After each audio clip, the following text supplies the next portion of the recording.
There is a paradox quietly unfolding at Old Trafford. While the world continues to debate whether Marcus Rashford should stay or go, Alejandro Garnacho, the player once hailed as the Academy's crown jewel, is silently edging closer to the exit door. Since Ruben Amorim took over the hot seat, Garnacho's journey at the Theatre of Dreams has started to resemble a sad ballad. No longer the protagonist in the club's biggest matches, gradually pushed out of the tactical system, inconsistent form, every sign points to a farewell that now feels inevitable. The question is no longer whether Garnacho will leave Manchester United, but when.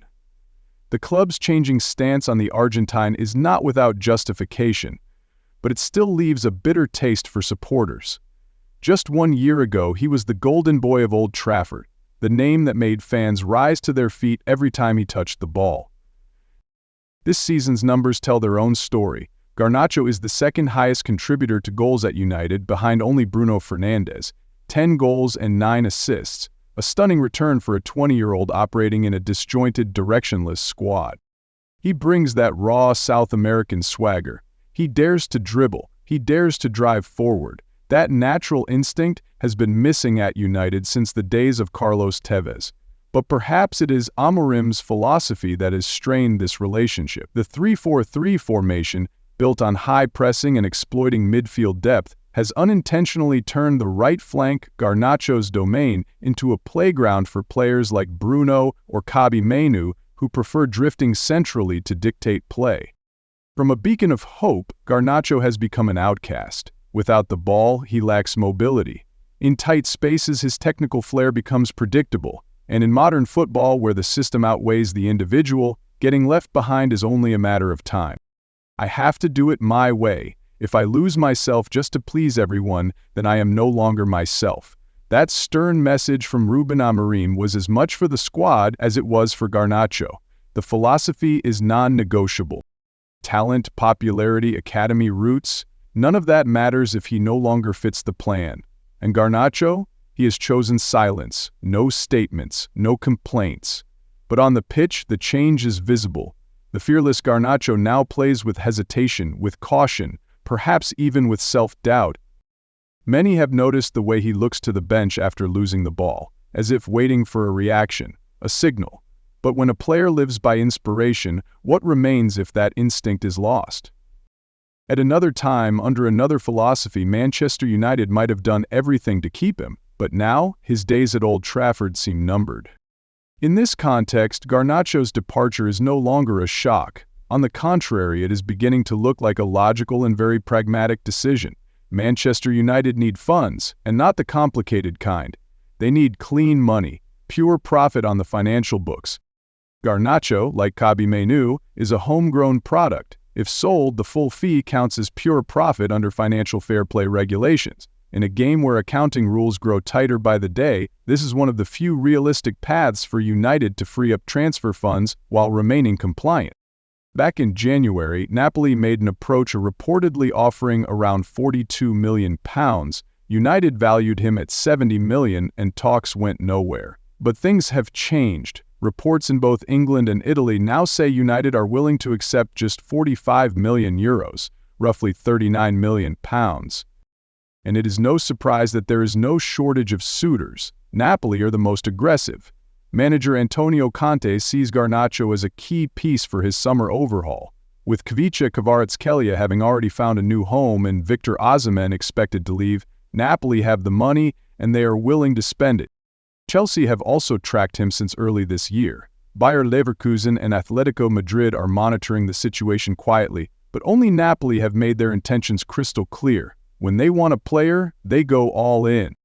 Sources from Calcio Mercato even claim Garnacho's Conte's top priority. A club with money, Champions League football, and a manager who has transformed ordinary players into pressing machines, it is hard to say no. Garnacho would even reunite with his former teammate Scott McTominay, now a key figure in Napoli's midfield. This could be the fresh start Garnacho needs. A new chapter, a new beginning. And there is even talk of a two-way street. Garnacho to Napoli, Osimhen to Manchester United. Sounds like fantasy? Rio Ferdinand was the first to bring it up on his podcast. I'd advise Garnacho to go to Napoli, And if I'm United, I'd bring Osimhen back the other way. That's the deal I'd do. At first it sounded like a wild idea, but the more you think about it, the more it starts to make sense. Manchester United need a world-class striker. Rasmus Højlund is still raw, Anthony Martial is constantly battling injuries, and Victor Osimhen, 29 goals this season. Physicality, pace, relentless pressing. He is exactly the kind of number 9 Ruben Amorim needs to reshape his tactical system. On the other side, Napoli are about to lose Kyoki Kvaratskhelia and Victor Osimhen. They need a young, explosive left winger by trade. Garnacho ticks every box for Antonio Conte. If United agree to include Garnacho in a deal to land Osimhen, the cash component of the transfer would drop significantly. Napoli would not need to search for a replacement from scratch. Garnacho would slot straight into the starting 11. A win-win scenario is slowly taking shape.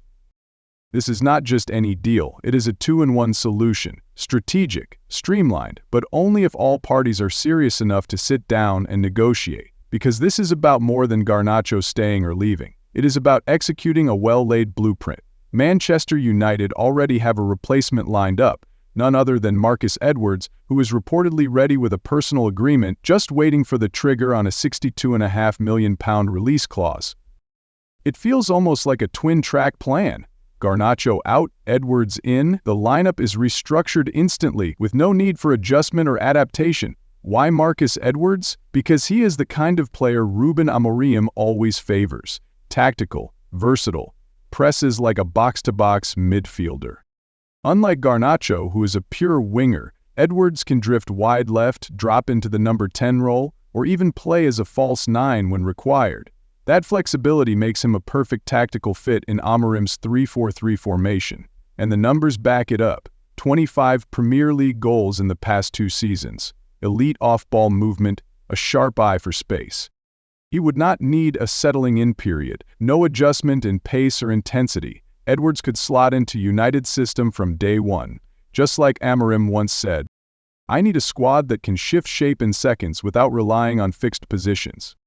With the technique, tactical awareness, stamina, and durability Edwards brings, he arguably fits the current United system better than Garnacho ever did.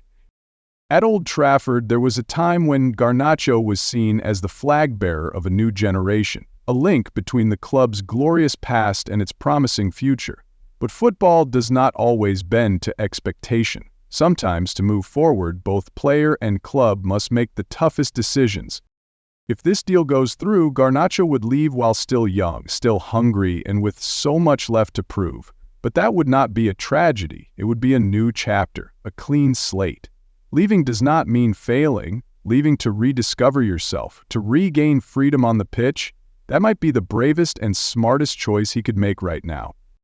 As for Manchester United, if parting ways with Garnacho is truly necessary, they must do it with respect, at the right time, in the right way, so that in the future, wherever his path leads, when people speak the name Garnacho, it still echoes with fond memories of the theater of dreams.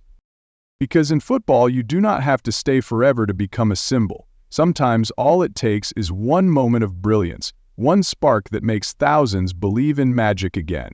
And that, alone, is enough.